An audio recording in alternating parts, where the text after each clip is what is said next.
Pernah dengar tak nama kuih Telaga Buruk? Atau nama lain dia Cecemek.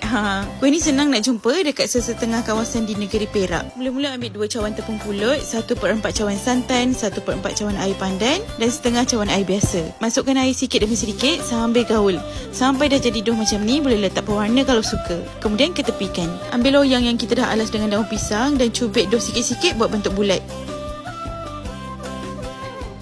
Kemudian tekan-tekan dekat bahagian tengah kuih tu dan isikan dengan gula. Buat sampai habis.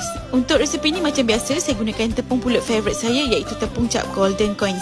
Tepung ni kan bila buat kuih wangi sangat. Macam tadi mak saya tanya, ada orang bakar lemang ke bau wangi? Padahal saya tengah buat kuih ni dekat dapur. Korang boleh dapatkan tepung ni di showcase saya, kedai Iko ataupun di Lotus, NSK dan Econsave. Untuk kuah santan, 1 cawan santan, 1 sudu besar tepung beras, 1 sudu besar tepung gandum, 2 sudu besar gula dan sedikit garam. Kacau semua bahan-bahan ni sampai sebatis sebelum tuangkan ke dalam loyang. Kukus kuih ni dalam 10 minit atau sehingga kuih masak. So dah siaplah kuih kita. Boleh hidang panas-panas ataupun nak makan sejuk pun sedap. Best sangat makan kuih ni waktu berbuka tadi. Korang boleh cuba resepi ni nanti and make sure korang gunakan tepung pulut cap Golden Coins yang saya guna ni untuk kuih yang lebih cantik, harum dan sedap.